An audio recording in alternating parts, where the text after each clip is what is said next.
Hey guys, Steve Moran here for another episode of Foresight TV. It's actually really interesting. I was chatting with Abby Ritchie, who does Tech Tuesday, and she was telling me that she's coming up on her 100th episode of Tech Tuesday. And and Jada, maybe I'm going to give Jada, who produces in the background, it would be fun for you to just figure out how many episodes of Foresight TV we've done. If she's done 100, I'll bet we've done 300 of this because I started this a lot earlier. So, and Denise, my good friend Denise Boudreau is on with me today. She's been on a few times.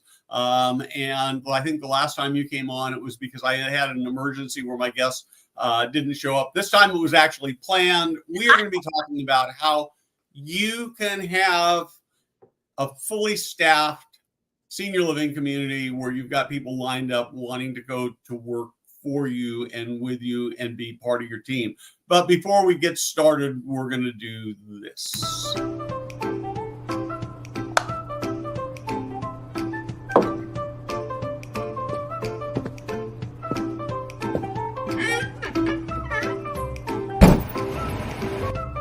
Hey guys, Steve Moran here.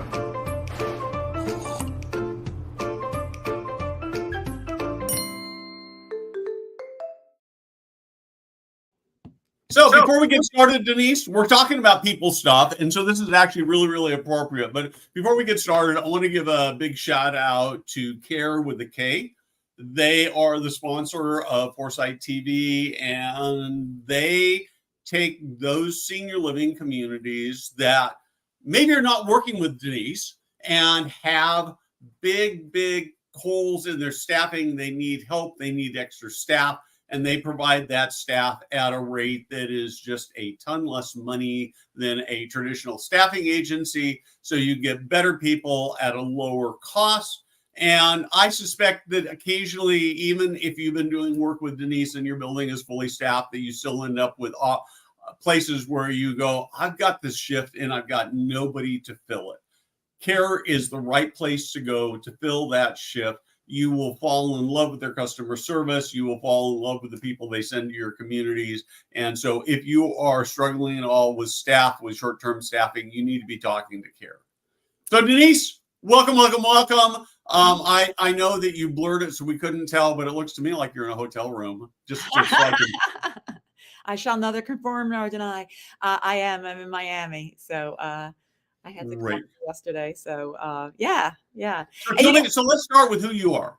Yeah, absolutely. So Denise Boudreau, and I have a company called Drive, which works with organizations on organizational culture, which is just basically how do we work around here in this organization? And the outcomes that come from that are better retention, an easier ability to recruit people, people that are more engaged in their work. Before that, I was an administrator on skilled side and the assisted living side for 17 years. Before that, I was a CNA, and before that, I was a dietary aide. So I have been in this field since I was 16. I'm 53, and I've been in this field since I'm 16, and love it and am committed to it, and want the world to know what a wonderful place it is to work because of the connections that you make. So I talk to a lot of, and particularly in conference season, I end up talking to a lot of C-suite people in the industry.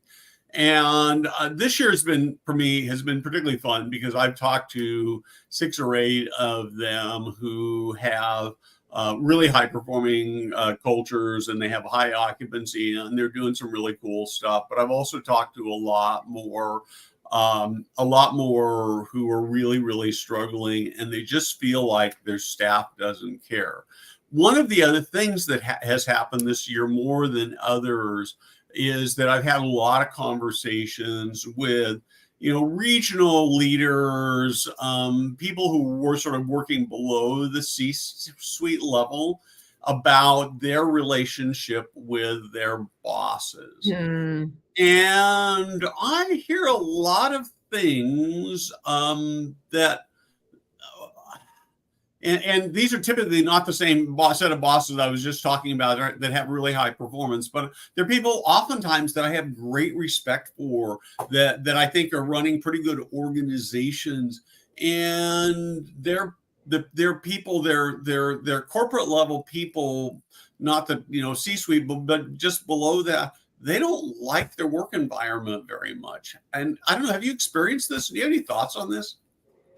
Yes, yes to both those questions. I've experienced it, and I think because sort of, it's not a middle management position, but it's someone still in the middle, right? They're caught in the middle, and Right. so because of that, there's a lot of frustration, right? So because of their role, and so we do hear it a lot and see it a lot, that group is very frustrated, also turns over a lot.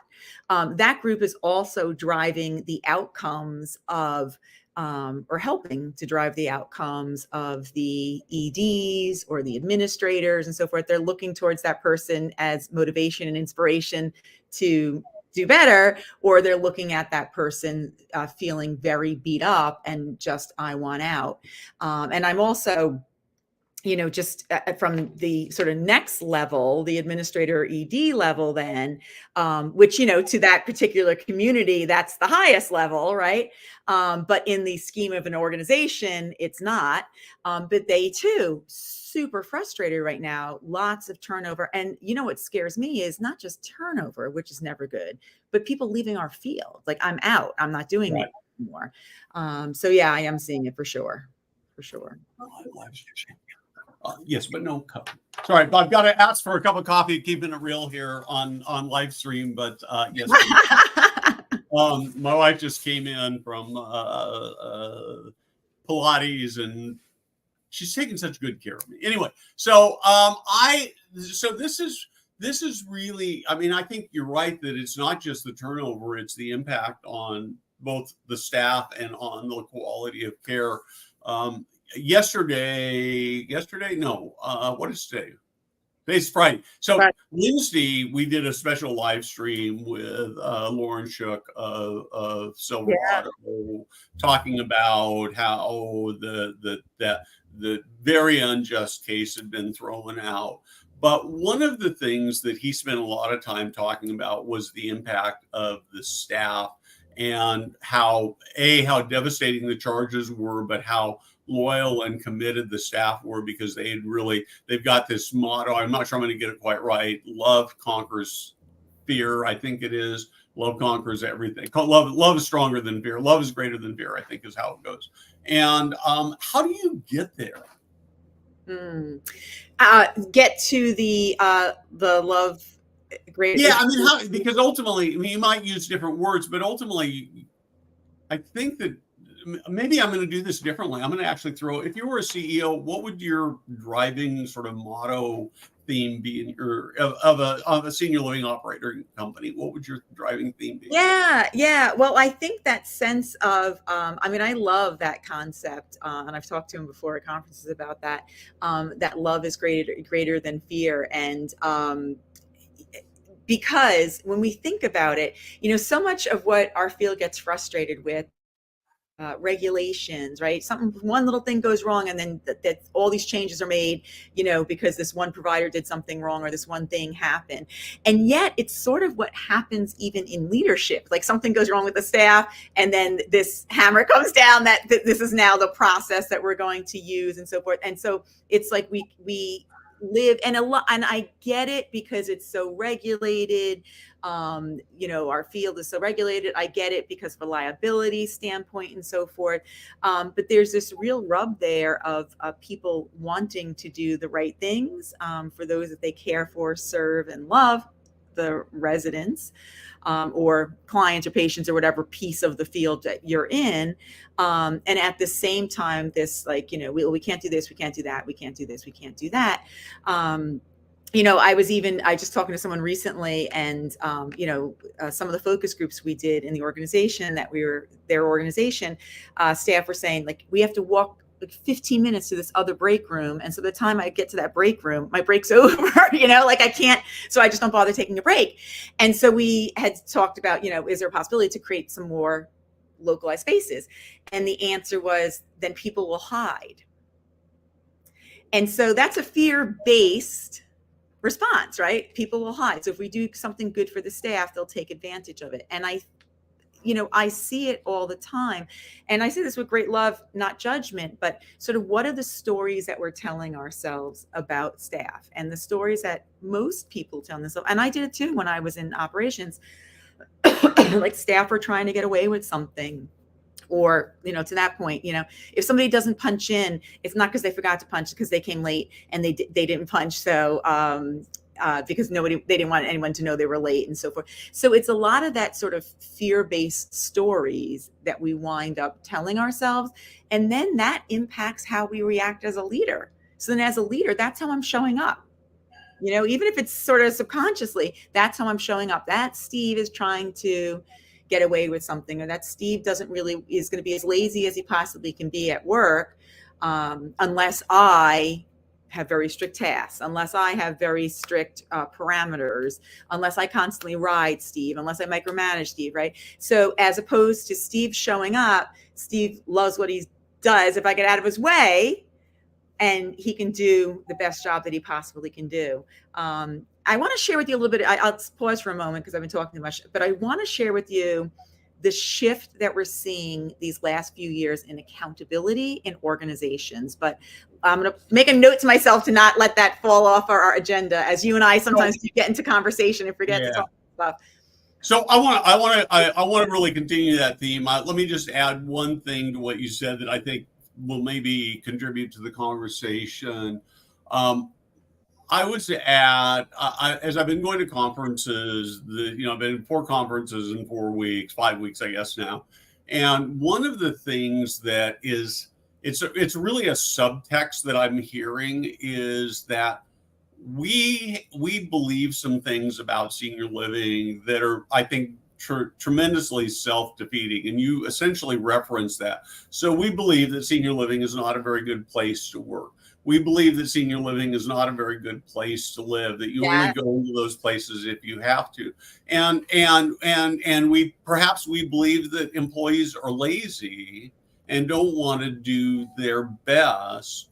And I think the other thing that I realize is I don't know whether you experience this in your team or not, but one of the things that I've come to realize with my team, and I think we've got a really strong team, we're very supportive of each other. But if I get on the phone and I call up Jada, or I call up Rachel, or I call Leanne up, not so much Rebecca because she's my daughter and so she knows me better. But for those 3, if I call them up and I get their voicemail and I say, hey, Jada, can you give me a call? And she gets this voicemail, she's going to go, I wonder what I did wrong. Yeah. Because that's just what employees do. And I'm looking for Jada to see if she nods or shakes her head. Maybe she doesn't do that.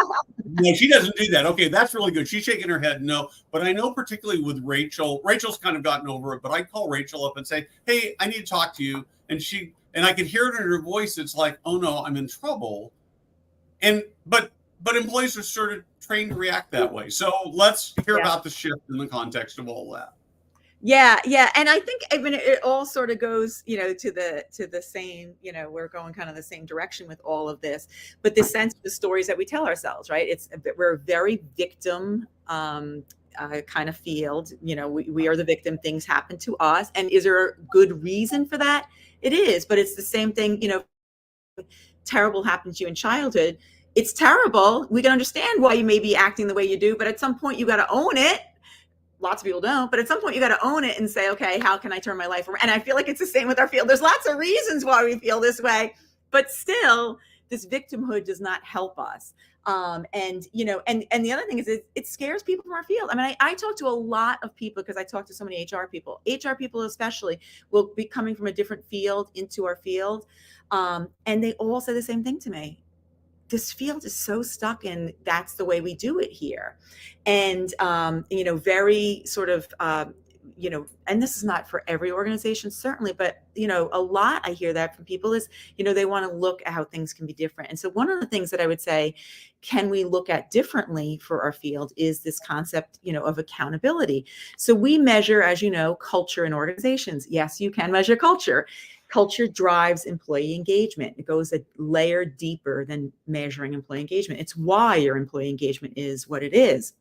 So when we measure culture, one of the questions we ask is, if this organization was performing at its best, what are the top 10 values or behaviors that you would want to see? So now we're asking all the employees, if we were at our best here at this organization, what are the behaviors or values you want to see? The number one answer we get is accountability. Number one. Really? Because I think of accountability as sort of negative. Okay, yes. So let's talk about that. That's the story that you're telling yourself. So yeah, accountability. And I'm telling you, it comes up literally every single report we get. And I'm still surprised when I see it, but it's probably almost double what other answers are when we measure culture. So accountability, though, when we follow up and do focus groups, so based on the answers we get, we'll go to an organization then and do focus groups and talk to the staff. Tell us a little bit about what accountability means to you. How would you know when you see accountability? And so when we ask that question, the shift that has happened, because, it's going to be almost 12 years I've been doing this work. The shift that I've seen, Steve, these last few years is people talk about accountability is me showing up, doing what I'm supposed to be doing. Accountability is me saying to Steve, hey, Steve, that's not how we do things here at Senior Living Foresight. Accountability is less of what we used to hear is, they get away with everything. That's Steve. Somebody needs to write him up because he comes in late every day. And so we're seeing this shift of personal accountability and peer-to-peer accountability. However, the tools for people to take advantage of that shift they're not there in most organizations. So in most organizations, there's not even accountability from the supervisor to the person, unless it just it's usually pretty bad accountability. It's like write the person up or fire them immediately, right? And but peer-to-peer takes a level of respect between peers. It takes a level of appreciation between peers. If I'm going to say something to you, Steve, this whole, podcast, or I shouldn't say podcast, TV show could be a lot better if whatever, I love you, Steve, right? We've been friends for years. Right.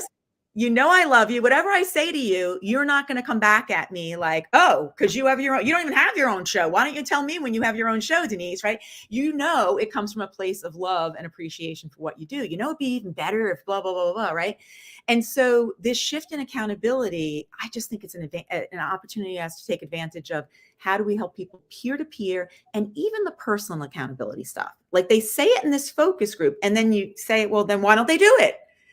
But how do we help people? For me, every time I read about accountability, doing what you say you're going to do, and then I have to stop and say, you know what? I overcommit a lot. I always want to do a million things to help people, and I overcommit a lot. And that then makes my plate too full to fulfill everything that I need to fulfill. So my job, but you know what? If I wasn't studying the concept of accountability, that wouldn't be top of mind for me. So can we even help people with personal accountability? So I really like this a lot. To sort of two things. I know that I haven't hired anybody new in my organization since Jada a year and a half ago. So this hasn't been a problem, but I know that when I hire people to take on responsibility, I'm a pretty hands-off manager because I'm just not very good. I'm not a very good micromanager, probably to a fault. And I say, well, go off and create a social media program, right? And then things don't go the way I expected to, and I get frustrated. But my team members go back and say, well, I don't really know what you wanted, so I'm just doing the best I can.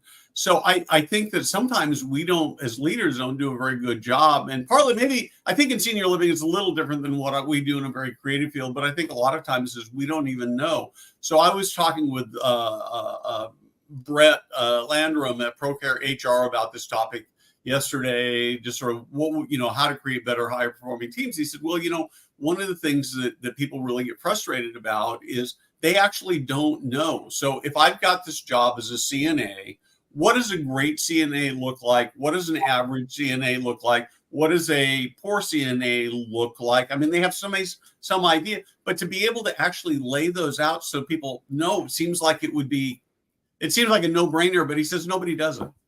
Yeah. And I think that's such a great point. One of the, and anybody can use this for, whatever the topic is, but when staff say things like, we need more accountability, or we need more work-life balance, or whatever it is, we need more teamwork around here. One of the greatest questions that you can ask, we ask this in focus groups, is, if we had great teamwork here, what would that look like? So a year from now, Steve, you tell me, you know what? I am better. I'm not micromanaging, but I'm better at setting expectations for people. What would that look like to you, Steve? If you said next year when I talked to you, you said, oh my God, it's going great. I'm doing such a great job of setting expectations. What changed? And then all of a sudden, when you ask in that way, like, what changed, or what would that look like? For some reason, people, they'll talk and talk and talk, and then you'll get these things out of there. Like, sometimes people say, we need more respect around here. I always thought respect, if you ask me to define respect, it's like, I say something, somebody listens to it, takes my opinion and acts on it. But when I ask staff, well, what does respect look like? I came back here a year from now and you said, Denise, respect is great. And the most common answer I get for that question is, people would say hello to me in the hallway and they would know my name. So how low is the bar there, right? How low is, that's the common answer we get. So how low is the bar? And so now, to your point, Steve, I get to say in my organization, so if you have values sitting on a wall someplace, you can take those and make them come to life by asking those questions. So I can say, okay, everybody, you know what? Our focus, we're going to spend 3 months, 6 months, whatever it might be. Here's how we're going to do teamwork. It's going to be at least once a day asking a coworker, is there something I can do for you? They can be in your department or they can be in another department. Respect, our value of respect, we are going to say hello to every single person we pass in the hallway, right? So it's the opportunity to take these kind of out there, esoteric, woo-woo, whatever you want to call it, values, and then bring them to an actual behavior. And what respect look like to me growing up and what respect looked like to you growing up could be two very different things. But we both know when we see someone in the hallway, we say hello, and that's the expectation at work, that we know each other's names, get to know each other's names. So it makes it very tangible for organizations. Yeah, one of the, I guess what I love about this is that the transformation. And I think this is where people often struggle, is doing a bunch of really little, almost mundane things, right? And doing them consistently. I sort of have this sense that much of the frustration that I hear from these sort of high level in the middle leaders is that their bosses don't listen to them. And it's not, no, I'm going to rephrase that. It's that their bosses don't hear them. Yes. Which isn't the same as listening, right? So how do we break that cycle?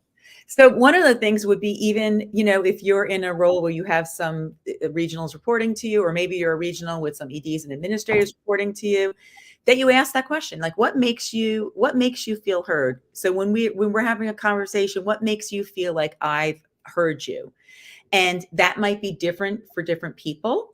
It's going to be different for different people, but it's going to be probably things like, you act on what I've shared with you. You ask me follow-up questions. I'm obsessed with that FBI negotiator book, Never Split the Difference by Chris Voss. I love, he does the mirroring technique, which is, you say back to somebody the words that they said to you. And even with, it could be act on what you tell me. And then you just silence, and that person replies, and it goes on exactly what that means. And I just want to point out, I love this comment. Hi, Vince. Vince Law from Cornell, who we've done a lot of work with, and is a dear friend. He said he works at luxury hospitality industry. With the luxury hospitality industry. And during the pandemic, a lot of room attendants left when the hotels closed to go work for Amazon. But the way that Amazon handled accountability drove them, almost all of them, back to hotels when they reopened. So I love what he shared, because it's some of what my experience has been too. You know, I had once in a focus group in middle of Pennsylvania, a dietary aide share. She went to go work for Amazon because the bonus was so high. It was $5 more an hour. Think about how much money that is for somebody who's a diet, and that's like a 50% pay raise or 40% or whatever, right? And she came back to go work at the nursing home because she missed her ladies, the residents. Yeah. Yeah. So you know, and that's the purpose of the importance of purpose in work too. But to get back to that sort of piece of it, it is asking people that question. So don't just assume what's going to make people feel heard. How beautiful. Like, I would love to have someone ask me that question. What would make you feel heard when we're having a conversation? Or what would make you feel supported in your job? If I could do one thing to support you. Now, by the way, if people are saying no, nothing, there's a problem. Right? Because they don't feel comfortable telling you that, there's a problem there. If people are saying no, nothing, because there's absolutely something. So one of the things that I don't get to go in and talk to workers as frequently as you do, and so I'm really jealous of that, because I start thinking about all the stuff I could write about if I were a bird on the wall there. But in the few times I've done it, one of the questions that I really like, a couple questions I love asking is, tell me about your best day at work ever. Yes. And it starts to give you a feel. And if somebody, particularly if you're a new manager, or even if you're an old manager, imagine you go to that and somebody says, I've never had a good day at work. And then what a great opportunity. You mean, you look at that and you go, oh man, that's terrible person. I think that's an indictment of the leadership. But imagine you then going and say, well, gosh, how do we go change that so that you can have, maybe not every day to start with, but how do we make it so you have a great day to work? And then the other question I really like is just, what would make your job better? What would make our community better?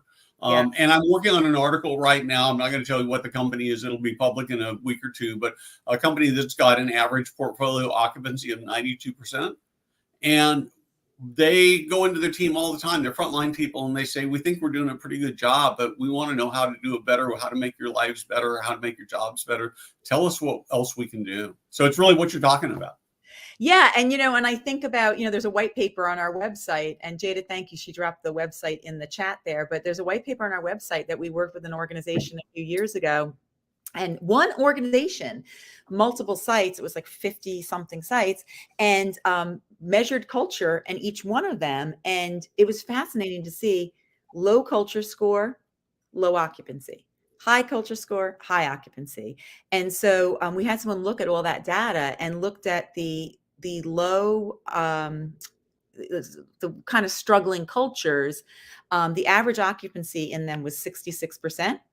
And the average occupancy in the thriving cultures was 94%. And Wow. so, is it, directly, Vince, I'm going to get the word wrong, not correlated. Is that the word? Correlated, yeah. Is it directly correlated? Who knows? But I found that so fascinating, because, when I was on the ops side, people would say, walk into where I was, and they would say, oh my gosh, like the organization, that you could see the people here and how they interact with each other and so forth. And we were not the fanciest place, if not, and anything, we were like the oldest place that was around us. But people would come there because they could see the difference in how all the staff interact with each other. So, we always talk about questions and asking good questions. So I think that the ability to ask people, to ask team members some of the things that we're talking about, would really help to improve a culture in any organization. The other thing I want to share is questioning the stories we tell ourselves. And there's an author, her name is Byron Katie, and that's actually first name Byron, last name Katie. And she's got something called The Work. And The Work is 4 questions you can ask yourself. You can do this for home or you can do this for work. And so when we say things like, nobody wants to work anymore, the first question is it true? And by the way, I'm not getting these exactly right. They're all, you can Google her. They're all over the internet. There's a question list free on her website. But is it true? Is it really true? Who would I be without that thought? That's one that really gets to people's identity, because sometimes what happens is leaders get so wrapped up in, that's my identity, right? I'm the boss. They don't even realize this, but I'm the boss, right? And there's an ego hit that comes with it and all that. And so who would I be without that thought? So, who would I be without the thought nobody wants to work anymore? Maybe I'd be somebody that was a lot more open to recruiting in different places.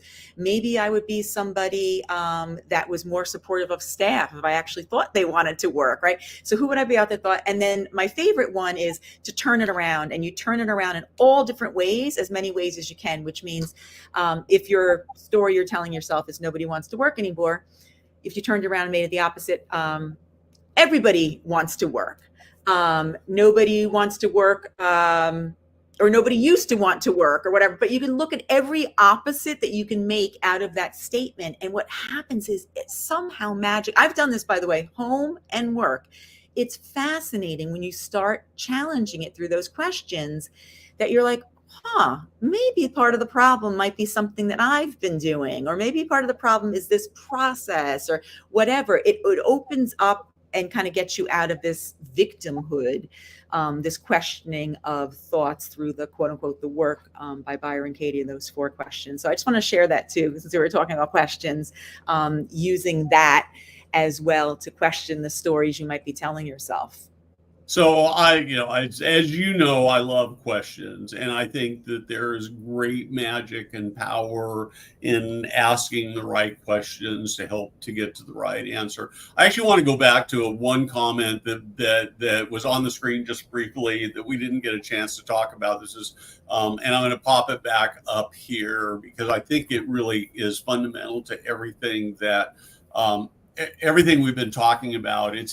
So much of it is the attitude that you approach things with, in terms of, how you think about your people, how you think about your organization, how you think about your customers, right?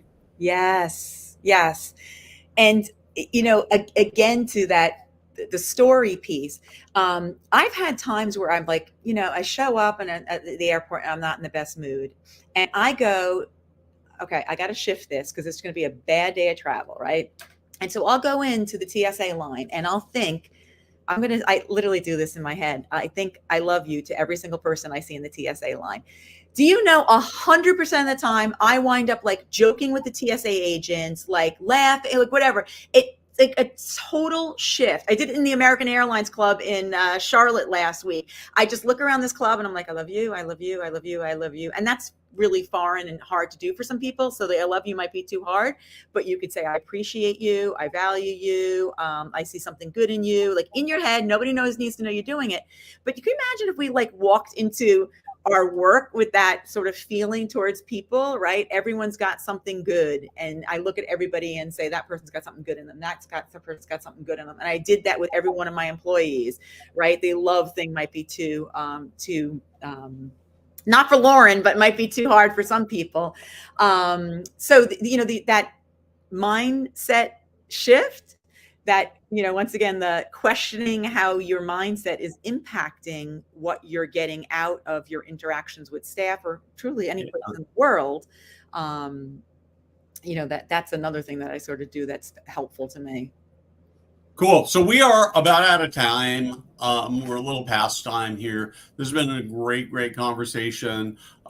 Your links again. You have some free resources and stuff. Do you want to just talk for a minute about how you actually helping people?